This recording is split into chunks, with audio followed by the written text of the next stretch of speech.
Chapter 1. This is the story behind one of the greatest manhunts in history. Maybe you read about it, or rather what they let you read about it, probably as some minor item buried somewhere on a back page. However, what happened in that city between May 16th and May 28th of this year was so incredible that to this day the facts have been suppressed in a massive effort to save certain political careers from disaster and law enforcement officials from embarrassment.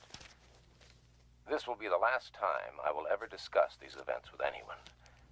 So when you have finished this bizarre account, judge for yourself its believability, and then try to tell yourself, wherever you may be, it couldn't happen here.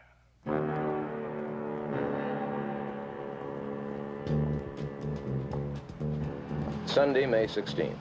At approximately 2:30 a.m., Cheryl Hughes was standing at the intersection of Casino Center and Fremont Streets waiting for a girlfriend to give her a lift home.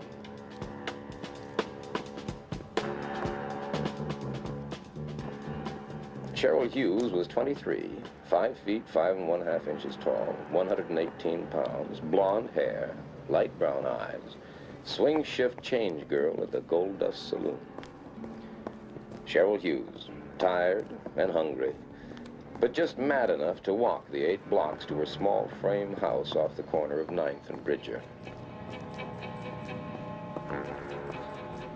Cheryl Hughes, en route to her doom.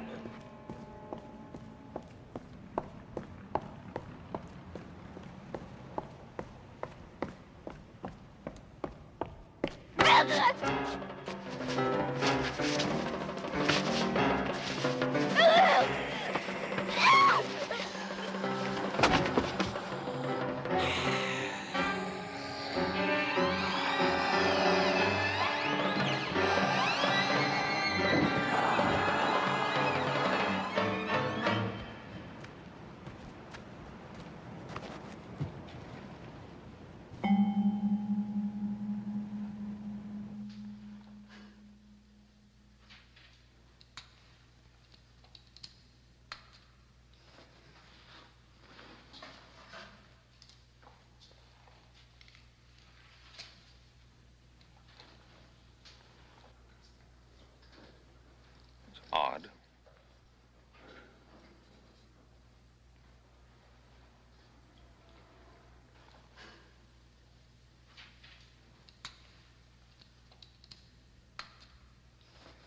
No evidence of dependent lividity either. Peel back the chest flap, please. This should do it. It's incredible. Begin the gross work on internal organs. I'm going to phone the district attorney. And don't talk about this to anyone.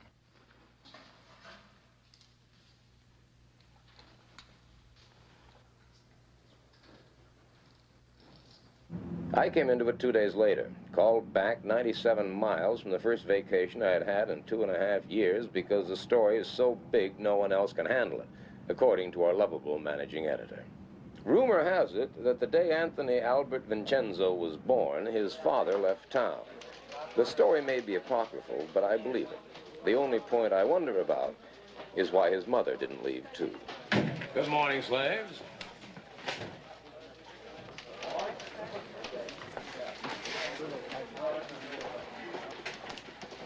We are not amused. Kolchak, you are on it. A 2-day-old, third-rate murder. You are on it. What about them? They have other assignments. You're beautiful when you're angry. Out. Out.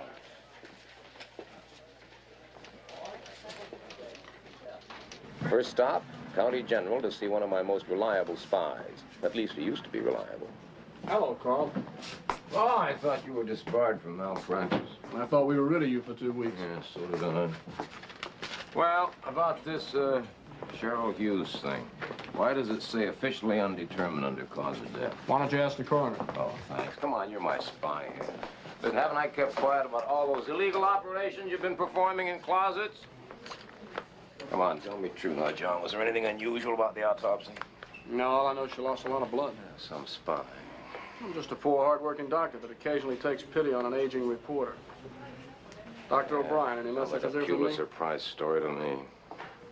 Second stop, the Gold Dust Saloon, and a chat with Gail Foster, one of Cheryl Hughes' fellow workers, and a rather close friend of mine. Poor Cheryl. I feel just terrible about it, Carl. Well, honey, if you don't want to talk about it, you don't have to. No, I want to help if I can. You said that she never had any boyfriend. No, none that I ever heard of. She dated once in a while, but never the same man twice. I don't think she liked men. Yeah? Yeah. She even took karate lessons in case one got fresh with her. You mean that she knew karate? Yeah. Brown belt. Oh, I see him. I've got to go. Bye-bye. In any town the size of Las Vegas, the murder of one young woman hardly causes a ripple. But then the ripple started. Thursday, May 20th, 7:02 a.m.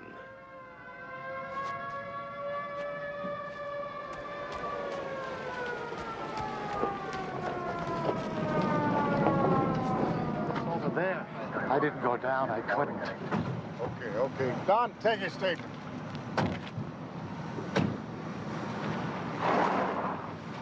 What took you so long, Kolchak? I got a flat tire.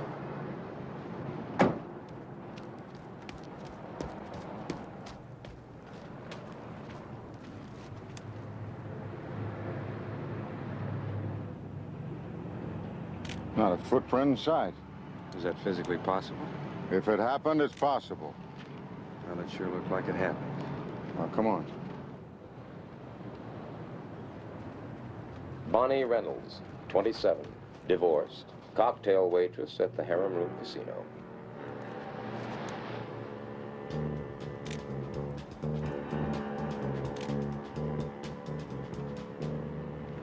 Look at her throat. She must have lost an awful lot of blood. Cheryl Hughes lost a lot of blood, too. You read that in the newspapers, did you? No, I didn't read that in the newspaper. This girl lost a lot of blood, Sheriff. But she didn't lose it here. Anything? We found a purse. There's signs of a struggle up here. But nothing in between.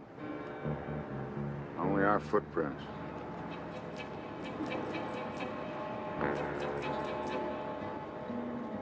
What'd he do, throw her? Who said Bonnie Reynolds was thrown 22 feet into that car? The coroner? I haven't heard about it. Who said this new killing is connected with the Cheryl Hughes murder? The police? Not to me, they haven't. Who said Cheryl Hughes died of massive blood loss? The coroner again? No, he hasn't even turned in his report yet.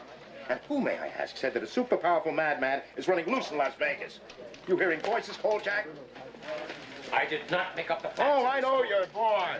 Big-time reporter like you, condemned to the sticks of those journalistic grooves. I did not make I know up... you'd like a big fat byline on a big fat story so you can pay your way back to a big fat city job. I But, did not. Kolchak, I expect you to report, not to come up with fairy tales. And Kolchak, quit barking the PD. If something turns up, they'll let us know. Meanwhile, use your head and lay off. Whatever they're up to, they don't want any help from amateur bloodhounds like you.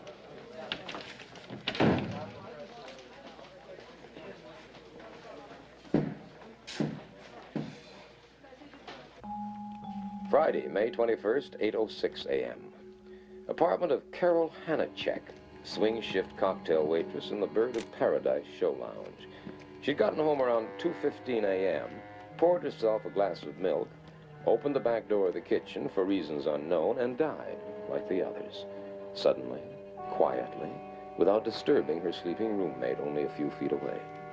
Something of a pattern had started to form, and it was ugly. It was then that people stopped talking. Does that surprise you? Look, Carl, you're not the only one that likes to play detective. The police, the sheriff boys, they all think they're pretty good. And they don't need you. You know, you really make me feel wanted. We've had 3 murders in town, Bernie. We have one tremendously strong guy, maybe more, who goes around killing young girls. And they all lost a lot of blood. Hey, you weren't supposed to know about that. No, I'm not supposed to know about that. That I know of. What about you people down at the Bureau? No, this is nothing for the Bureau to mess with at this stage. Yeah, well, you could make some unofficial inquiries for me. Like? Well, like you could check around the country and check all the hospitals and see if any of them have had corpses recently, like ours, you know, all with a big loss of blood. You could check all the insane asylums across the country, the bug houses, see if they released recently a nut who thinks he's Count Dracula, even if he's done nothing to prove it. Do you believe in vampires, little boy? Oh, that's funny. That's very funny. It's very funny, Bertie. Ha-ha. What are you going to do? Are you going to sit like a cheap gonoph guzzling my beer? I'll think about it, okay? Meanwhile, I hope it doesn't disillusion you to know that the local law enforcement people go along with your views. Oh? Somewhat. At this moment, they're waiting for a special report from the coroner and 2 pathology experts who were flown up from LAPD. Oh, yeah? Along with a small truckload of equipment. Yeah? Oh, hi, Marilyn. How are you? Hey, I like your luncheon place. Yeah. Well, say, if you want to hear the special report, meet me at the sheriff's office. Starts at 6:30. Hey, thanks. Don't thank me, just be there. Where you go? Oh.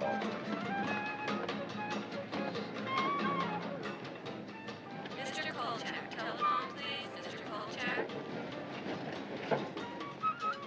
Carl Kolchak, telephone, please. Carl Kolchak. Kolchak. Hi, Carl. I just thought you'd like to know I heard the Parkway Hospital was knocked over. Yeah, knocked over for what? Cash, drugs, equipment, what? Blood? That's right. Every container in the place. Their entire stock. What about blood type? Seems blood type and RH factor didn't much matter. John? Can't stop now. See you. Yeah, but...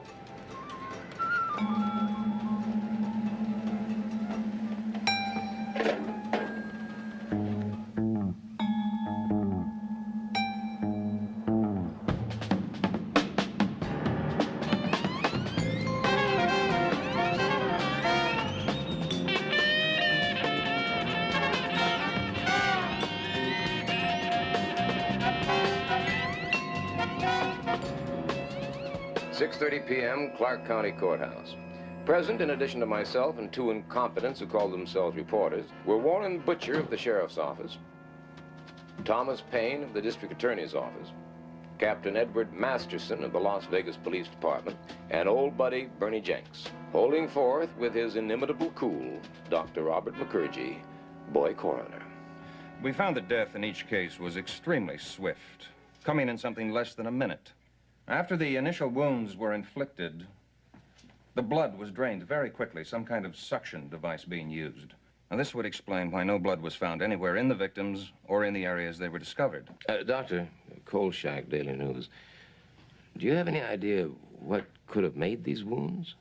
They're not unlike the bite of a medium-sized dog. What do you mean, dog? What? Dog. What are you telling us? A dog did these murders? I didn't mean to indicate that the wounds were actually inflicted by a dog, only that they're similar to those which might be caused by a dog. A rather interesting point is that we found another substance mixed in with the traces of blood in the throat wounds, namely saliva. What do you mean, saliva? I mean saliva, Sheriff Butcher. Human saliva.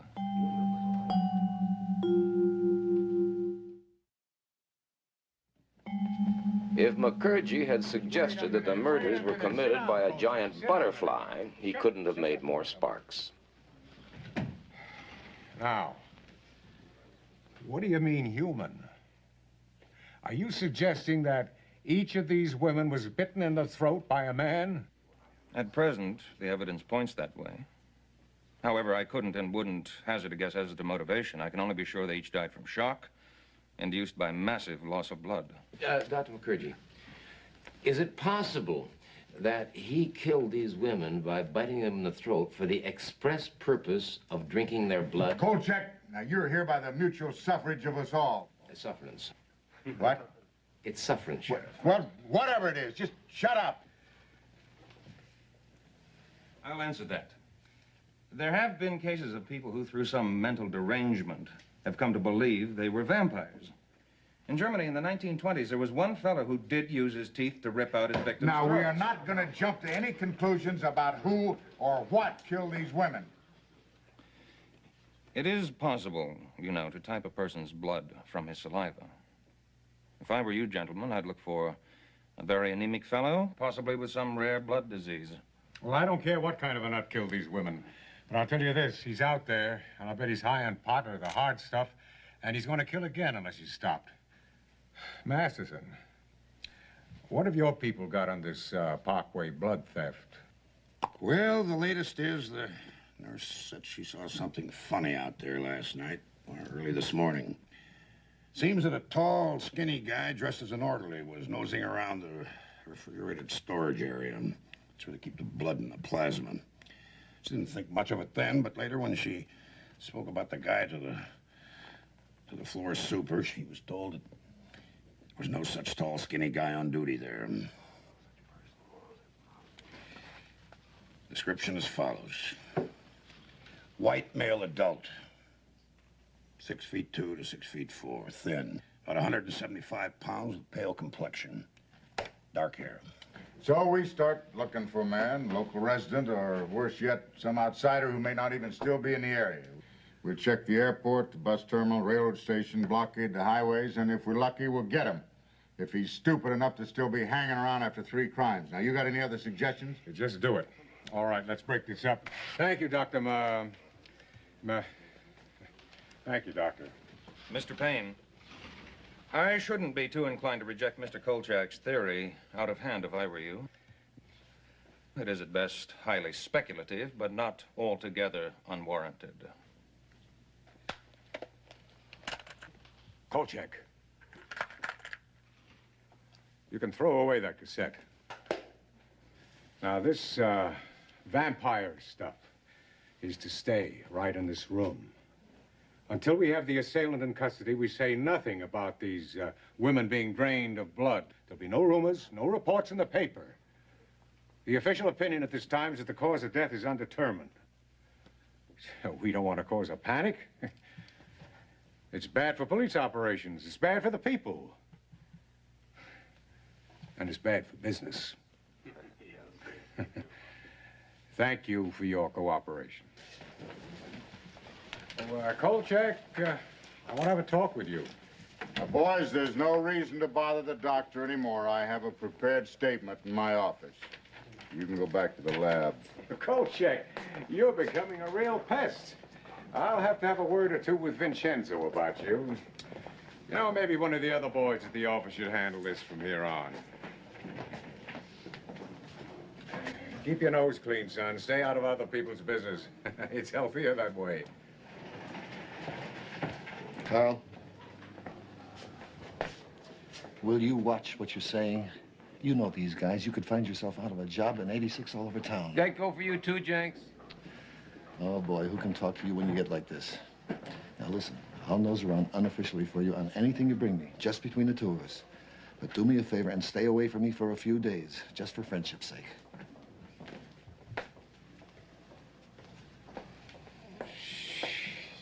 Did I say it was a vampire? Well, what does your suggested headline say? The story makes it clear. Vampire killer in Las Vegas, question mark. Do I misread? The story makes it clear. Do I misread, or did you use the word vampire? Some screwball who imagines he's a vampire is loose in Las Vegas, and people ought to be told. If there's a screwball running around loose in Las Vegas, his last name begins with a K. You already heard about the little scene you have with the boys downtown. No vampire stories. Clear?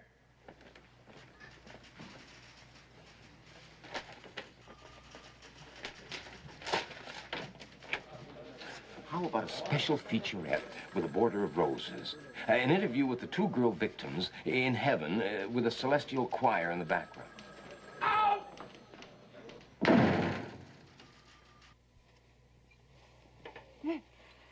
Oh, I'm sorry. I guess I fell asleep. What were you saying?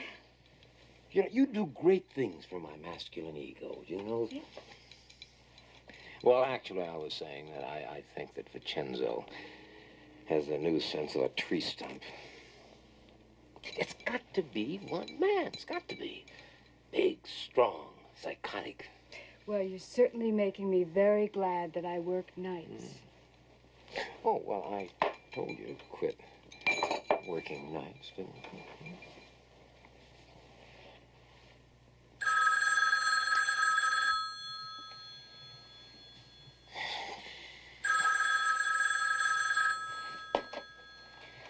Kolchak.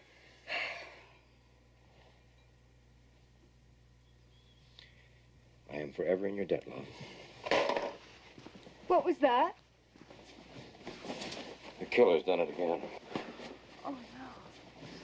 Only this time, he was seen.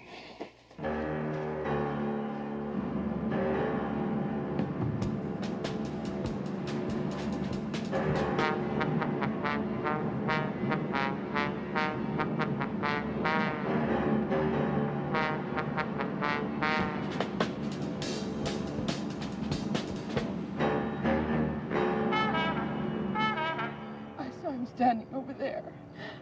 I thought he was kissing her. And then he turned and she fell down over there by the car. He must have followed her home. I'm sorry. I can't.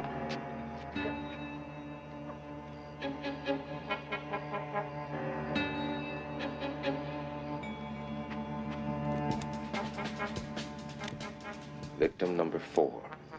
Mary Brandon, showgirl, 25, 5 feet 8 inches tall, 125 luscious pounds. Less the weight of 12 pints of blood, of course. Well, looks like Bella Lugosi's struck again. Knock it off. It's her daughter. Oops. I'm all right now. Now, the car he drove away in, was it new? No. It was a few years old, I think. It was a maroon coupe. I'll call it in. Barney, may I, Yeah, but take it easy. I'm sorry, ma'am. Kolchak, the Daily News. That was your daughter? My best contact in Las Vegas has always been Helen O'Brien, chief switchboard operator at the county courthouse. Oh, adorable. You're a sadist. Well, I could take it back. Ah, over my dead, plump body. Listen, you magnificent morsel. The DMV is checking on the suspect's car. Now, you couldn't help me in that area, could you? Of course not. Bribed again. Kolchak? No, Bertie. Come on. How'd you like to see the killer's face?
Sherman Duffy of the Chicago Globe once described a reporter as follows. Socially, he fits in somewhere between a hooker and a bartender. Spiritually, he stands beside Galileo because he knows the world is round. Not that it does much good, of course, when his editor knows it's flat. Kolchak. Shelley Forbes has got to be his 5th victim. Look at the way her dog was killed. You'll never give up, do you? What do you mean? I mean, this is unacceptable. Unacceptable? Kolchak, I'm very close to firing you, even though the owner of this paper has a soft spot in his head for has-been big city reporters. I am tired of your pressure, Kolchak. I'm tired of the owner's pressure. I'm tired of the pressure from all around me to blow the story up on the one hand and keep it under wraps on the other. I am tired of being the middleman, Kolchak. Do you understand that? Can you understand that? What do you want, Vincenzo? A testimonial from Count Dracula? Out! Get out! What is this out, get out game we play? This nut thinks he is a vampire. He has killed 4, maybe 5 women. He has drained every drop of blood from every one of them. Now, that is news, Vincenzo. News. And we are a newspaper. We are supposed to print news, not suppress it. You know darn well why we're soft peddling this thing. No! Tell me why. Could it be because we have been told to? Kolchak, you are an idiot. Worse, you're irresponsible. All these murders mean to you is a byline. Well, what the hell difference does it matter what it means to me? The point is that we are suppressing news. We are withholding information. Everybody in town knows what's going on. The police, the DA, the coroner's office. Every reporter on every newspaper in Las Vegas knows what's going on. The only people who don't know are the people. At last, you got the point, Kolchak. The people in Las Vegas don't know. Because the people in Las Vegas would come unglued if they did know. Even more than they're coming unglued already. Capiche? Tuesday, May 25th, 7:30 p.m. Helen O'Brien had told me that the DMV had come up with 16 possibles. All but one had been eliminated. The car owner's name, Martin Lubin. Address on Spring Mountain Road. Name and address, both phony. Name of salesman who sold car, Fred Hurley. So I sets him a price. He don't say nothing. He just stands there looking at me. All right, now, how'd you find out about this, Kolchak? Well, a fine little bird told me about it. Now, Don't you stop just on my account. keep your mouth shut. Yes, sir. Okay. Well, like I said, he just stands there looking at me. Then he tells me the price is too high. $300 too high. And he keeps staring at me as if daring me to tell him the price is $1,200. Is this fella? Now, stop doing our job for us, Kolchak. That's already been established. Yeah, well, you see, I told him only he had a mustache. Mustache? Yeah. Did you sell him the car? Well, I started to say no. But something inside tells me, don't mess with this guy. I mean, he's a creep. With them red eyes and that voice, he's enough to keep a guy from working nights. All my life, I've waited for a story like this. All my life. And when it finally comes, I can't get it printed. Do you know, the holes in Mary Brandon's neck were airbrushed out before they printed the photographs? Yeah. Carl, if you keep going on like this, you're going to get fired again. Let's see, how many times has it been? Twice in Washington, 3 times in New York, twice in Chicago, and once, or was it twice in Boston? Huh. I'm becoming extinct in my own lifetime. Homo nous hocus, natural habitat, a pool of sour mash bourbon. You know, I really ought to light a candle to Ben Heck. Here. You ought to quit your job, you know. And you'll support me? Well, Oh, come on, honey, I'm serious. That weirdo's hit 5 girls, and they were all night workers. 5? Yeah, 5. Oh. Yeah, a girl named Shelley Forbes is missing, and I'll bet my bottom dollar she's victim number 5. Hey, you know, you ironed a shirt pretty good there. Carl, I've been doing some thinking. Oh, what do you know about vampires? Well, only they wear dinner suits and talk with marbles in their mouth. Oh, will you please be serious? Watch my natural habitat,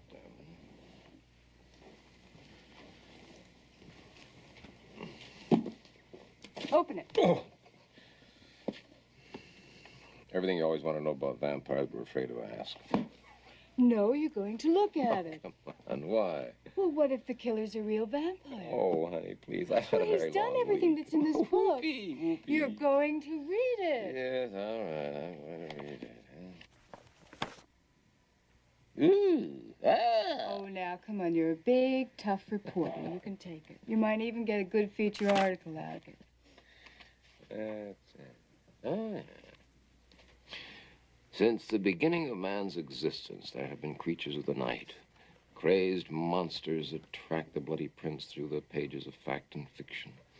Of them all, the vampire seems to have accumulated the largest body of documentation. Yeah. By night, the vampire is virtually indestructible, fearing only the sign of the cross. Before daybreak, he must return to his coffin, otherwise he will be destroyed by the purifying rays of the sun. It is then, while he lies dormant, he can be destroyed by hammering a wooden stake through his heart. According to the legend, the victim of the vampire will ultimately rise again as the living dead and must be destroyed in a similar manner. From any source available, the vampire must have blood.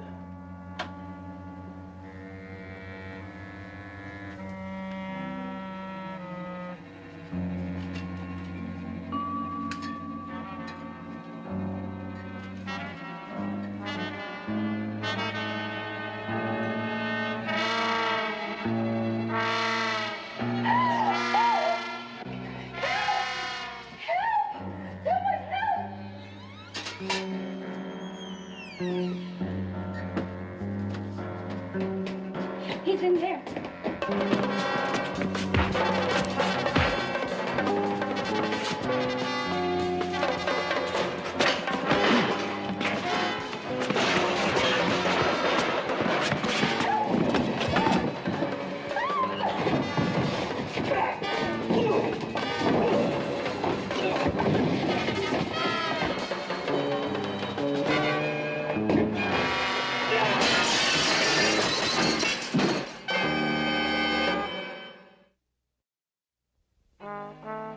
I was doing double duty as night editor when the PD squawk box went crazy about a wild brawl at the old town hospital.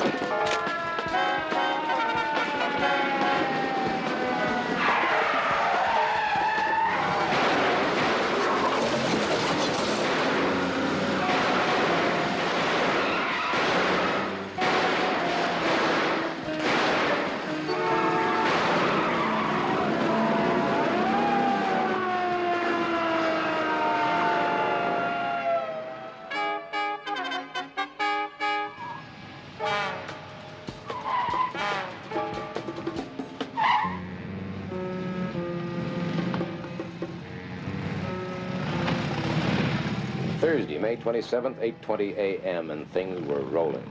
Our morning edition hit the streets, recapping all the action at the hospital. The TV people, as usual, had missed out completely, and the radio stations were literally reading our copy on the air. But now the whole lid was really blown off. The maniac had been identified. Sorry I'm late. I just got these out of the suit. Yeah. Now, here's a rundown on the Scotland Yard and the Interpol findings. Subject, Janos Skorzny. Born in Craiesti, Romania, 1899. Now, wait just a minute. You trying to tell me this guy's over 70 years old? Come on, Bernie, your boys have come up with a wrong man. Like hell we have. These facts have been triple-checked and confirmed. Now, look, I've been up all night, and I'm pretty tired. Now, do you want it or don't you? All right, Bernie, just take it easy. Let's hear it. All right. Skorzny's father died in 1923. He left somewhere between $75 and $100 million.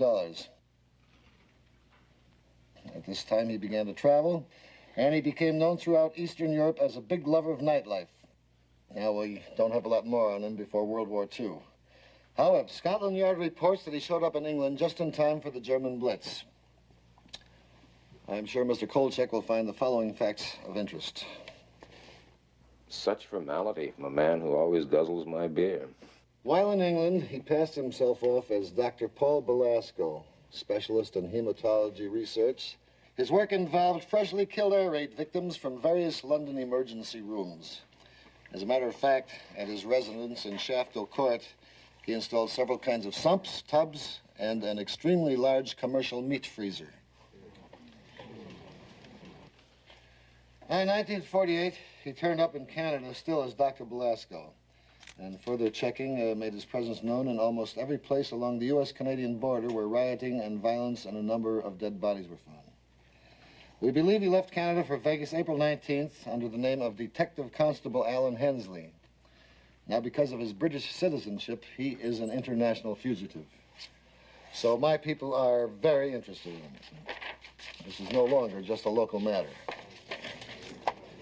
Now, gentlemen, the one constant that has shown up in all of our reports is that Scoresny's travels have always been accompanied by a number of unexplained killings, many of which have one thing in common: a massive loss of blood. So, if Scoresny is not the vampire of Mr. Kolchak's theories, he is certainly the suspect of multiple homicides extending back some 30 years. Mr. Jenks, you seem to be running this show. Could I have a minute to say something? Mr. Kolchak, you have the Kolchak? Now, you keep it short.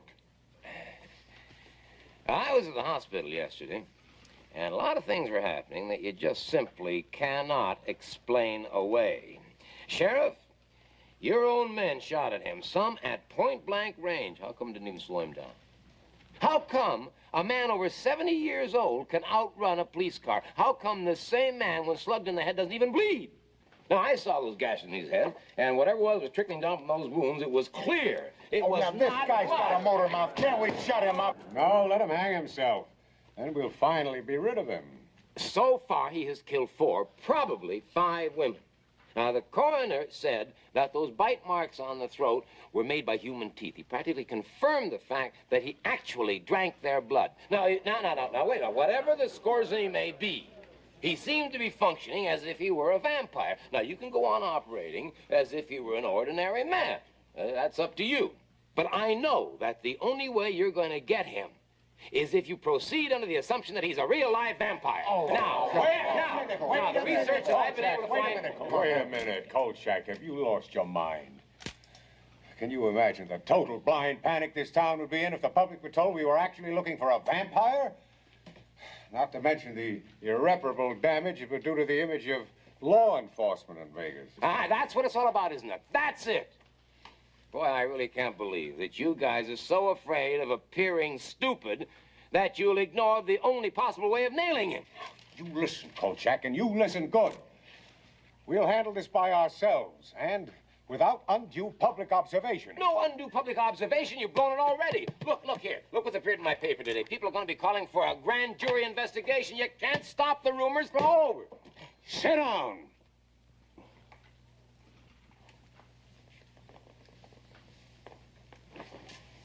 I don't care what's been printed in the newspapers.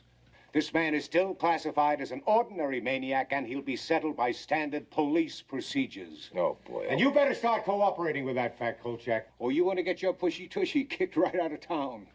You dig? Yes, sir, I dig. But just remember, the next time you blow it, who's got the answers, sir? All right, Ed. Let's get on with it. What have you got? Well, 2 departments combined have 650 men on full-time duty. All leaves are canceled, and everyone's working a 16-hour day. Our chopper is going from dusk to dawn. We've got unmarked cars patrolling the casino center and the strip. All roads are blocked, and we're receiving complete cooperation from the highway patrol and the Jeep posse. You got it? Got it. Repeat. What did I say? Show every real estate agent in town a picture of this guy's puss and ask them if they sold a house to anybody that looks like him. Good boy, you got it. Now get going. Now, wait a minute. When did I lose this last dollar? Mickey, has the idea of winning ever occurred to you?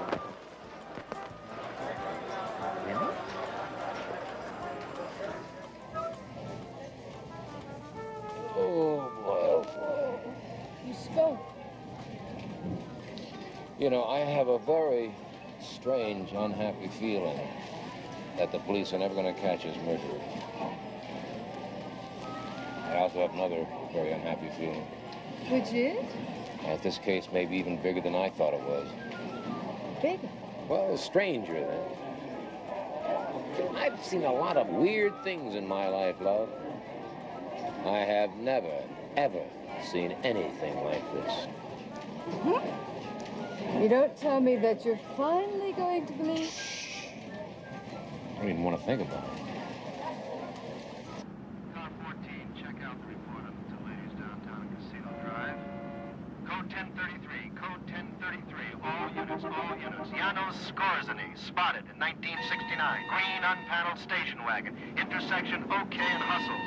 ID confirmed.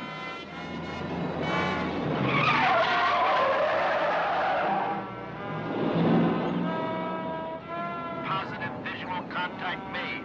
Units 7 and 8, seal off, Rexford and Hustles and OK. Repeat, units 7 and 8. Unit 3, close off Park Paseo, Las Vegas Boulevard. Units 4, 6, move north to face Unit 3 at Park Paseo and 5th. Unit 5, move up to Bracken, to 5th place, all units.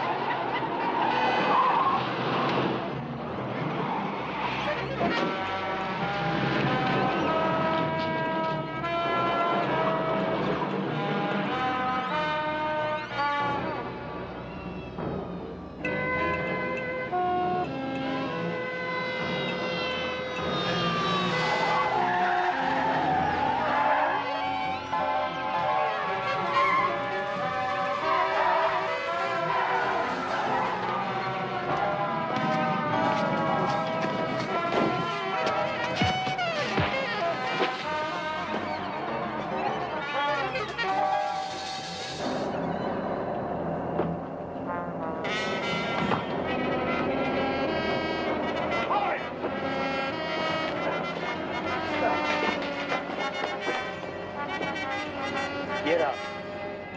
Slowly.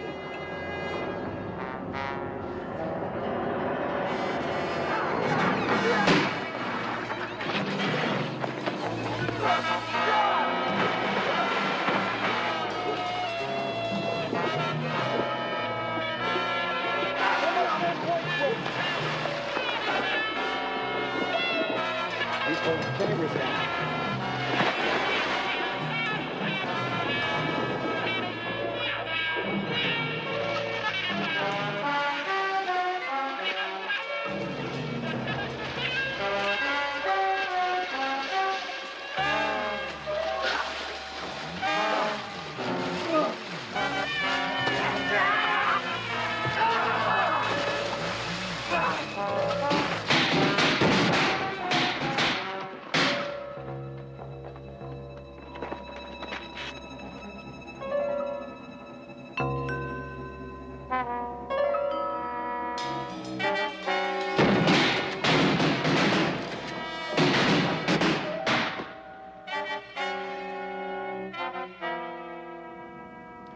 Friday, May 28, 3:17 a.m. Despite the helicopters, the highway patrol, the Jeep posse, despite the blocking of every major road and highway, despite the mass coverage of Las Vegas by every available man in both police and sheriff departments, Janos Skorzeny was still at large.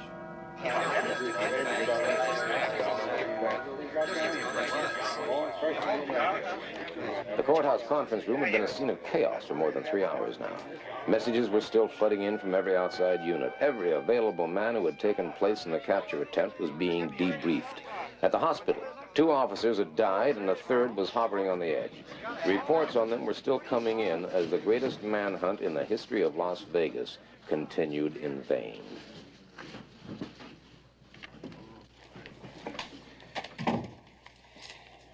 Oh, thanks, Bernie. Yeah.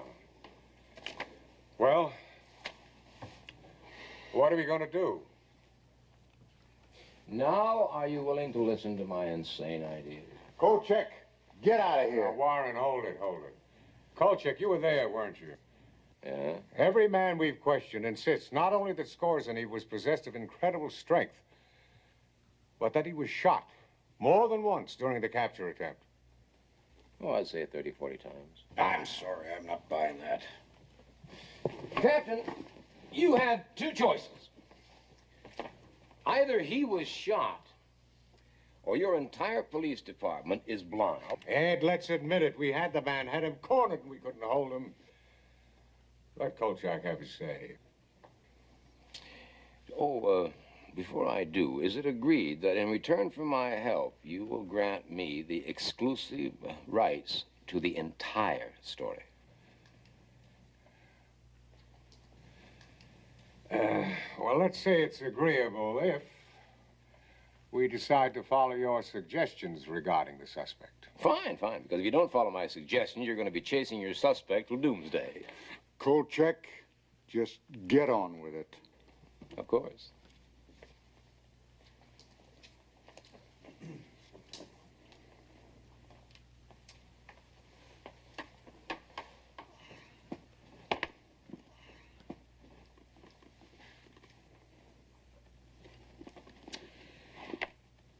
Each man in the field is to be issued one of these, to be carried in his pocket. This gentleman... Where'd you get that? Well, I have a friend who's got a furniture repair store. I woke him up and had him make it. Each man in the field is to be issued one of these and one of these. Are you suggesting that we pound one of these into Skorzeny's chest? No, into his heart. There's a legal phrase for that, Kolchak. You might have run into it once or twice in your broad experience. It's called premeditated murder. It's the only way you're going to stop him. You heard your own men. Can they all be wrong? Oh, you can stop your nighttime chases from now on, too, gentlemen. The only hope you have is to spot Skorzeny and then track him back to where he lives and wait until sunrise before finishing him off. He's only vulnerable during the day. At night, he's much too strong. Yes, gentlemen, I hate to say this, but it looks as if we have a real live vampire on our hands.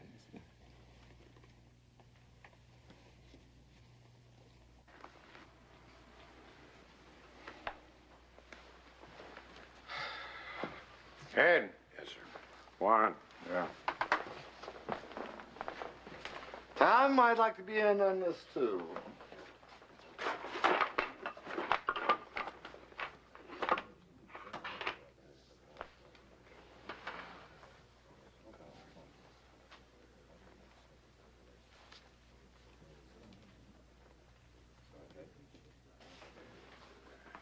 Okay, Kolchak, you've got yourself a deal. Conditional. What's that? Butcher here will issue the crosses, the mallets, the stakes. The one thing he won't do is depart from established police procedures.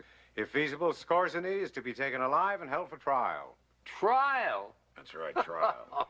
Trial. All right. In return for what? You'll get the exclusive rights to the story. Good. When the blackout is lifted. Yeah. Any other conditions? One more. What's that? If it turns out you're wrong, you're to be out of town in 12 hours. Take it or leave it.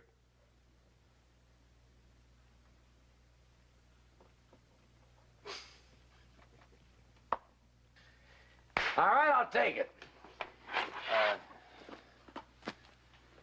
Because I know I'm right. And you know I'm right. Right. Ciao!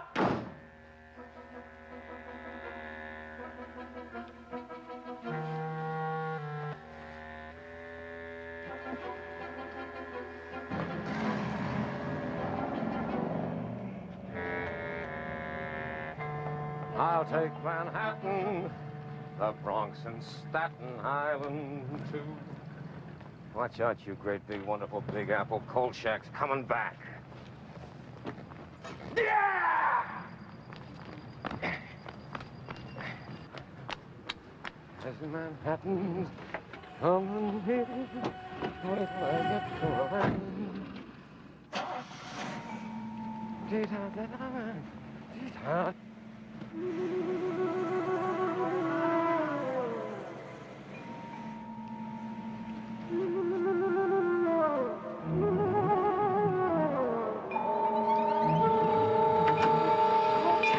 It's me, Crawford.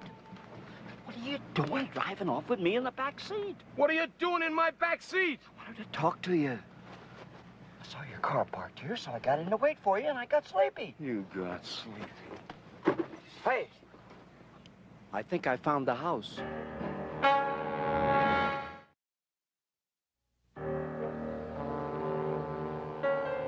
I told Crawford to give me 30 minutes before telling Jenks where I was.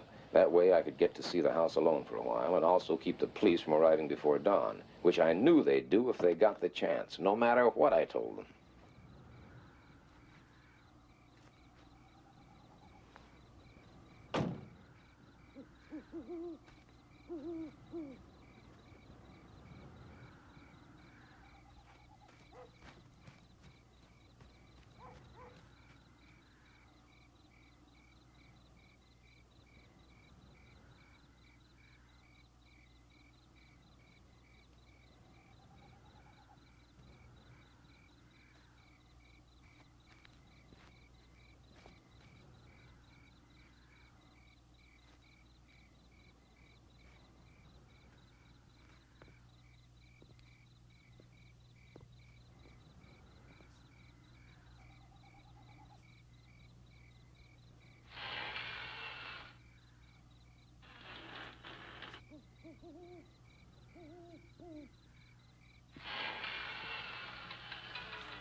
Chevy Forbes. Shh, shh, shh, relax, son. His own private blood bank. Wow.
Hold still.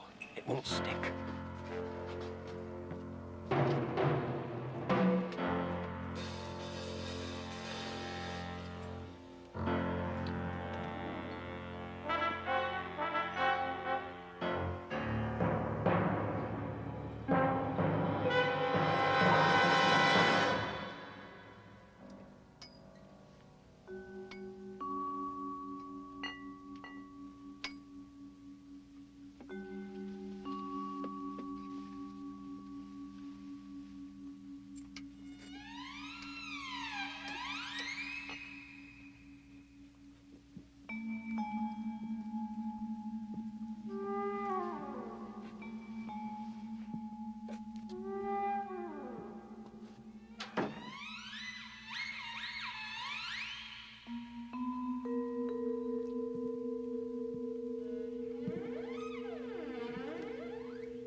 Do you think they'll print it?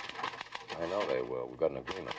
Hey, you look kind of tired. Do you want me to drive you to the office? Go on, Hushabye. Hushabye. What? I want to finish this in time for the special edition.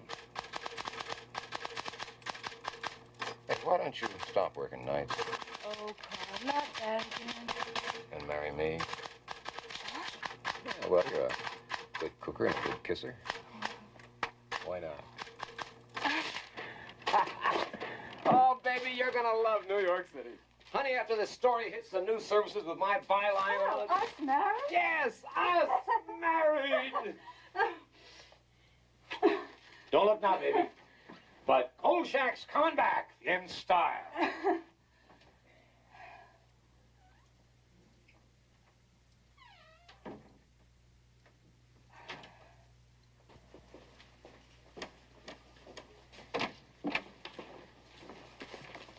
There you are, Vincenzo. And if I do say so myself, it's sensational. I'm sure it is, Carl. You're going to put it in the special edition? Right. Yeah, with pictures. Uh-huh. Yeah, and the news services. Okay, fine. What's got into you, Vincenzo? You sick or something? I think this is all fine, Carl. Fine. Jenks has been trying to reach you. Yeah, what do you want? He wants to see you over at the DA's office. Why don't you run over there now? Yeah. Kolchak. You're one hell of a reporter. Thank you, sir.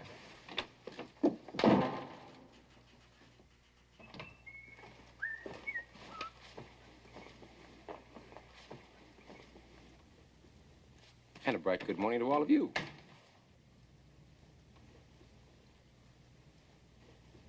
Bernie, what did you, Is your name Carl Kolchak, and do you reside in the city of Las Vegas? Well, you know my name's Carl Kolchak. What's going on? Carl Kolchak, you're under arrest on the charge of murder. The state requires that you be informed that you have the right to remain silent. No. Oh, no. No chance. You're not going to pull that one on me. No. Kolchak! You are under arrest.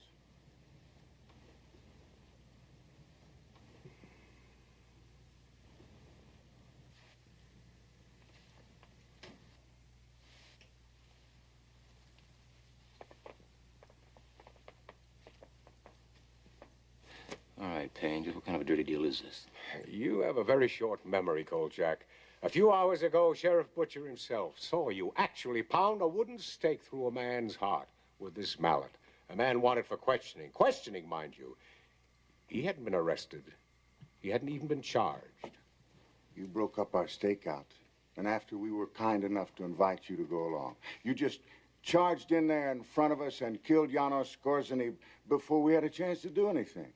Well, you were even ranting and raving about this Skorzeny being some kind of a vampire, and you had to save the world. And that, Mr. Kolchak, is murder one. Now, if you plead insanity, you might get lucky, but I promise you this. You'll be committed to an asylum for the rest of your life.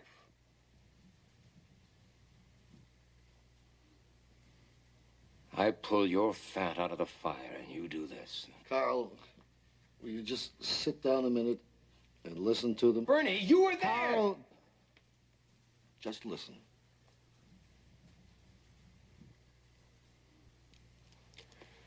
This is your story, Kolchak. It's already being printed. This morning, shortly before sunrise, Las Vegas sheriff deputies under the command of Sheriff Warren A. Butcher, 45, surrounded the home of Janos Skorzeny, a fugitive from a federal warrant, and in a pitch gun battle were forced to kill him. Never. You'll never get away with it. What's to stop me? You're gonna stop yourself, Kolchak.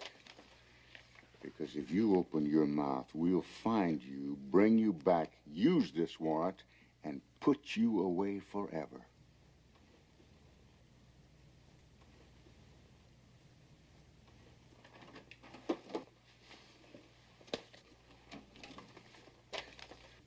Pick him up, Kolchak.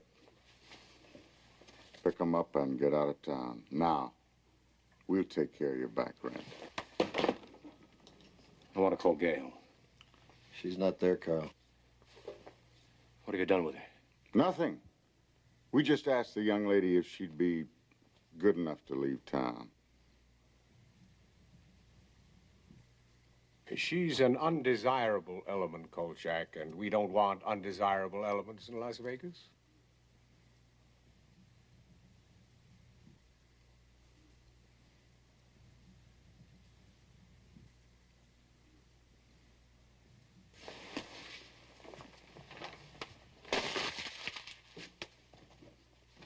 Carl,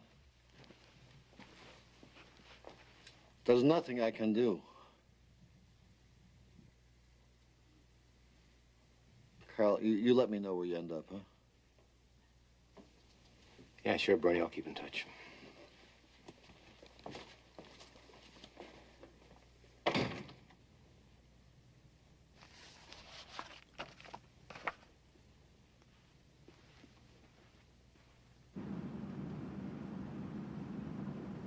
So all the loose ends had been gathered together and tied into a pretty knot right around the neck of guess who. After I left town, I began putting notices in the personal columns of newspapers from San Francisco to St. Louis. Until I ran out of money, that is. So far, I've received no answers, but I'll keep trying, even though I don't think I'll ever find Gail Foster again. Maybe it's just as well. So that's it. The book's finished, and now you'll have to judge for yourself. I must warn you, however, if you try to verify this account, you will find it quite impossible. Item, in Washington, D.C., there was no longer a file listing the suspect under his true name or any of his alleged aliases. Item, in Las Vegas, all of those who were involved have either left town, aren't talking, or are dead.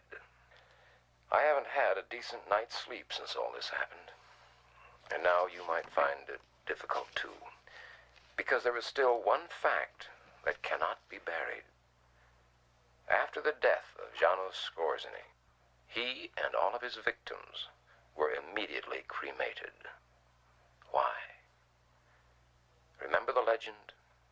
All those who die from the bite of the vampire will return as a vampire, unless destroyed first. So think about it and try to tell yourself, wherever you may be, in the quiet of your home, in the safety of your bed, try to tell yourself, it couldn't happen here.